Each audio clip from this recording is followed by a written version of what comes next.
Hey guys, welcome to today's video. So I have been meaning to film this Q&A for a long time. I was gonna do it as like a pre-masters Q&A, but I'm like 3 weeks into my masters now and I still haven't filmed it. I got you guys to send in questions on Instagram as usual. I screenshotted some and we're just gonna go through them. So me and Milka, who is like falling asleep. Are you okay? Okay, she literally has no motor function right now because she's very lethargic. I did have a hot lemon, but oh, there's a cat hair in it now. There's only a tiny bit left as well, so I'm not drinking that, but I basically had it when I was getting ready. I was gonna have like my hot lemon, but it didn't really work. Anyways, where should we start?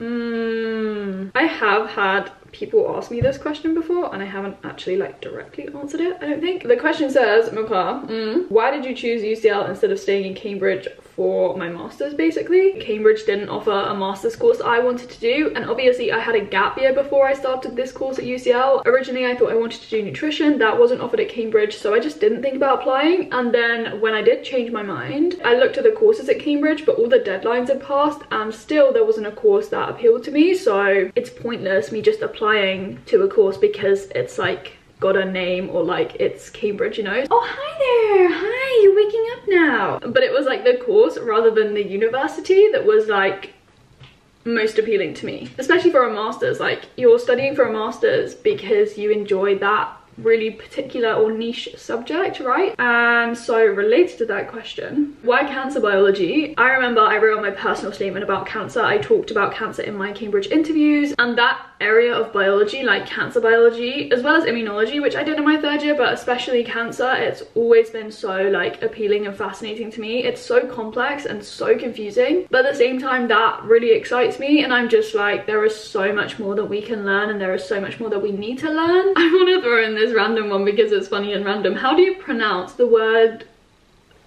scone? I think that's how I say it, but I don't know if it's scone or scone. I'm like, is it scone, scone? And I end up saying both, I think. I'm like, hi, do you want a scone? Scone, scone, scone, like what? How do you manage to juggle all the work, Holly? So I'm gonna take this to mean like my studying and businesses and everything that I do. I'm gonna make a whole dedicated video on this. I just think, yeah, it needs that, right? I do have things that I do, and I am going to talk to you about stuff that has really changed the game for me, so I'm going to save that for a time management video. So if you want to see that, like this one, right, Milka? Like it, like the video, yeah? Tell them. Have you ever attended an exam without preparation? Have we, Milka? Have we? Obviously for some exams I've not been as prepared as I have been for others. However, yes, I have literally done at least a bit of revision or preparation for every exam that I've gone into, because to me, walking into an exam without having done any preparation. You got something in your ear, huh?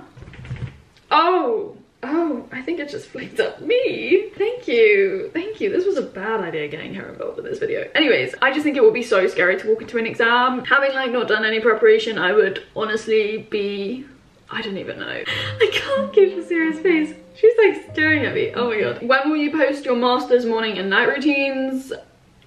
When I've like found routines. The weird thing about online university is that it's so like samey and so monotonous, but at like the same time it's so different. Like, it's such a blur, and for this reason I'm finding it really hard to like find a set routine for morning and night. I have literally not done the same thing consistently for like 2 weeks. It just hasn't happened. I've done something different every single day. So yeah, until I have that, I won't be posting those videos, or I might do a spin on it. I don't know. I like this question. Do you find it a bit stressful that your study, work, exercise, sleep area is all in my room? So this room right now, I actually don't. I honestly love the idea of like a multifunctional single room. Like, I'm very happy to do everything in this room, and it was similar to my like undergraduate. I was in one room and I literally did everything in that room and I was fine. But I think that is literally personal preference, because some people just couldn't live and do everything in one room, and I totally get that, but I'm actually okay with it. Oh my god, what did I even do? I don't even know how I dropped that. This video is a bit chaotic today. Also, yeah, we still have an eye twitch. Why is it still here? Okay, made any virtual uni friends yet? Oh my gosh, did I actually crack it? Sorry, I just saw the crack. Oh my god, did I crack the mug? I'm actually so like clumsy sometimes. Anyways, okay, made any virtual uni friends yet? Cat hair?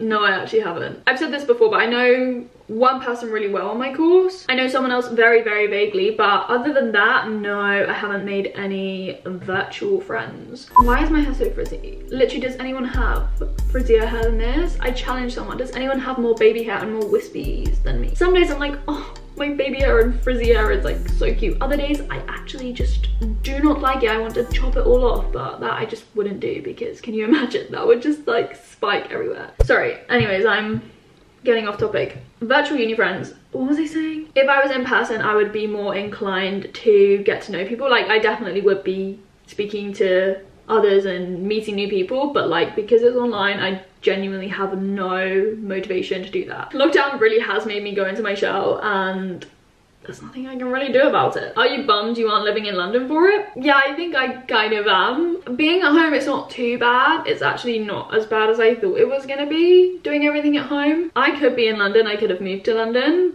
but as I said before, it would have literally been pointless for me to have been paying quite a lot of money to live in London when virtually everything is virtual anyway. There's like one session every week that is in person, and to me that just wasn't worth it. That did not justify me paying a lot more money to be in London. So we had to weigh up the pros and cons, but hopefully I might be in London at some point, right? Another cat hair in my eye. Oh my gosh, I literally just clicked on this question. That's so weird. How do you get cat hair off your clothes? I live with cat hair all over my clothes and I need help. Basically, that is a perfect description of our household, right? Anything black, mum will go crazy over because hair just like is attracted to black stuff. To be honest with you, do we really do much about it? Not really. We like brush it off. Sometimes I end up like hoovering myself because the lint roller things, they're just not like the best things. Like, you can spend hours, or like sellotape sometimes we've used to try and get cat hair off. Sometimes mum will literally be like, Holly, you are literally covered in cat hair, go and stand outside and brush yourself off and whatever. But like, there is literally nothing you can do about it when you live with cats and dogs. I'm wearing black tracksuit bottoms right now, okay? So, can you see? Yeah, you can see that, right? All that black hair, yeah, Milka? That is your hair. Oh, okay. No, Milka, I'm sitting there. She's like taking my seat. Me. Yeah, sorry, I have no like official advice. I would 100% though live with cats and be hairy for the rest of my life instead of not be hairy and live without cats. Like, that is just a no-brainer for me, honestly. How many contact hours do you have a week? Literally like 4 hours maybe? Will you continue to read for pleasure during your masters? Yes, I actually am still reading. At the moment I'm reading Eleanor Oliphant is Completely Fine, which I'm loving at the moment, so yeah, I am trying to still read actually. Are you happy with your choice? Yes, 100%. I am so happy with it. I am loving the content. I'm really like engaging with the material, so yeah, it's all good so far. Okay, what's one of the most interesting facts you've learned throughout your degree? I'm guessing that's my undergraduate. There is so much stuff that I learned that I thought was so cool. I think a general concept that I've kind of taken away from my undergraduate, because I came in being like, you know, there's got to be this one like single bullet and cure for cancer, right? But I've come out the other side being like, at the end of the day, cancer is so hard to treat, and I don't think there will ever be one single cure. Like, there's never going to be. No two tumors are the same, like breast cancer or colon cancer, between two individuals, right? They're just not the same. And then no two breast cancers are the same, and then even in one patient, like no two cancer cells, individual cells in that tumor are the same. And so I've just kind of like come up realizing and understanding why we're never going to be able to treat cancer. And to me, that's been like one of the most enlightening things. It's not the most optimistic of ideas to have taken away, but it just gives you an idea of like the complexity of cancer. Like, cancer cells, they come from normal cells. Like, they're so similar to normal cells, but they're just dysregulated in so many ways. As I said, like in one tumor there are so many different cancer cells, and then cancers are also evolving constantly. And so if you apply a treatment, it's inevitable that the tumor is going to become resistant, right? So there are so many reasons why cancer is so difficult to treat. They now just don't have this very like naive, narrow-minded view that cancer is just this one like entity, this one disease that we can treat really easily, because it's just the complete antithesis of that. Yeah, but I could go on and on about what I've learned in my degree.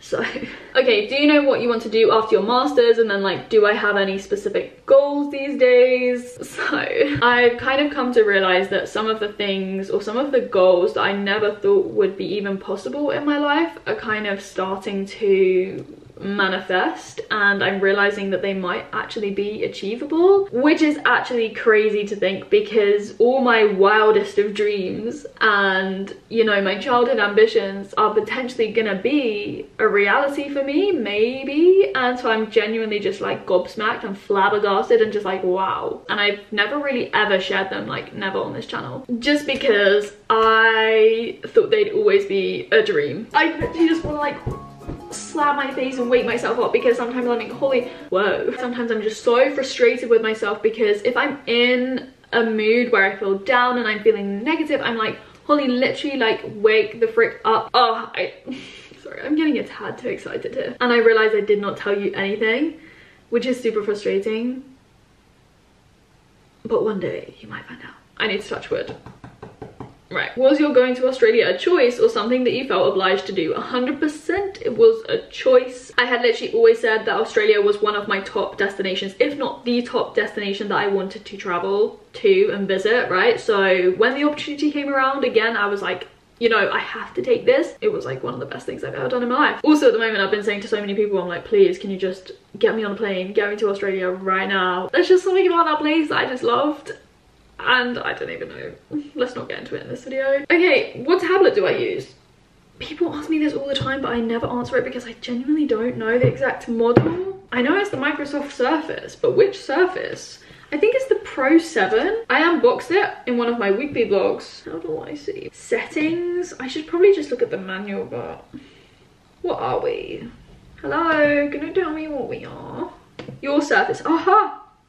Here we go. Yes, here we go. Surface, I can tell you exactly right here. Surface model, Surface Pro 7, model 1866 i7. Intel Core 7, I think that means, but the rest is, I don't know, a different language. But yeah, it's the Surface Pro 7. I know this video is also delayed and I've been saying it for a while. I will be doing a video where I talk about digital note making and my thoughts compared to the plain paper notes, right? I have been saying that I'm going to be doing that video, but I just wanted to like use it for a bit before I jump in with that video. How are you dealing with the distractions that come with working from home? In terms of distractions, yes, there are more distractions me being at home, like, hello? Perfect timing. Did someone just come in?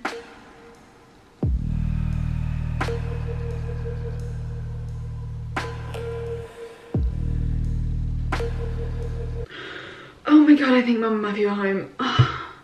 Why do they do that to me? I'm freaking out here. But like, as I've said before, when I get in like the zone, I can like forget about anything and everything that's going on around me. So whether that's like drilling or banging or like people just like shouting from downstairs to upstairs, I can just like ignore that and not attend to it. But it is kind of hard sometimes because like you really do have to be super focused. But you know, like we have to adapt. We can adapt. Like you have to say to yourself that you can get used to it and you can make it work, and then it will work. Practical things that help me. We're contemplating getting like a sign for my door to say like I'm in a lecture, like watching a recording, or I'm working, or I'm actually in a tutorial, you know. You can say to people, look, like I need this time to study, and just tell people that you need to focus and concentrate, or can you quieten down a bit? Like you really just have to like communicate, I suppose, which I'm not very good at sometimes. This is similar, this question. How are you managing concentration on studies as you are taking virtual classes? I do genuinely think it is harder to focus when you're just literally watching something on a screen. You're not sitting down in a lecture with someone. It's harder to like stay focused and to not get distracted as easily, but I am getting used to it. And for us, they've made the lectures not as long. So one of them was like super long, like 50 minutes. But they are all generally supposed to be like mini lectures, so they're like 15 or 20 minutes long, and you can just like stay focused for that duration of time. But personally, I get in the zone, and if something is interesting, like I literally won't take my eyes off it. I'm like, oh, this is so interesting, and I'm like typing or writing my notes and stuff. So I do generally stay focused. I think this is easier for me because I'm doing a master's that I am genuinely so interested in. Say you're at school, or if you're doing an undergraduate degree and there are topics that you don't really like, which is inevitable, then you will find it harder to focus. But that is when you need to do it at a time when you're most productive and most motivated, whether that's morning, afternoon, or evening, you know. Just make it work for you, and as I said, it's a process of getting used to it. Will the tests or exams be in person? So I talked all about this in my last vlog, so I will link that. Has the quality of lecture delivery suffered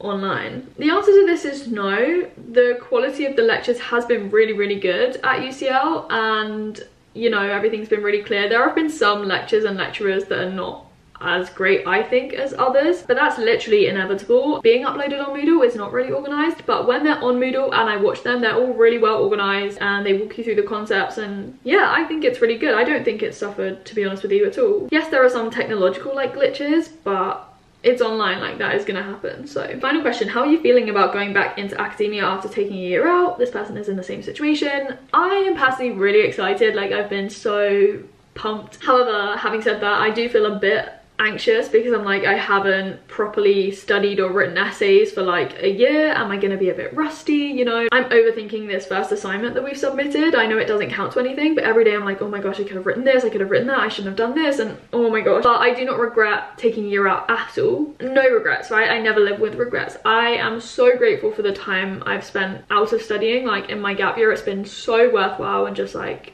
one of the best things and one of the best decisions I could have made. Whatever situation you're in, we will be fine. And remember, you have to make mistakes to like learn and make progress, so don't forget that, okay? But yeah, I am gonna end this video here. I've answered a lot of questions. I always start these Q&As being like, it's gonna be quick fire, I'm gonna answer so many questions. I think I answered a lot of questions, but I don't think it was quick fire. Give it a thumbs up if you enjoyed it, comment down below, subscribe, hit the bell, and I will speak to you very soon in another video. Bye!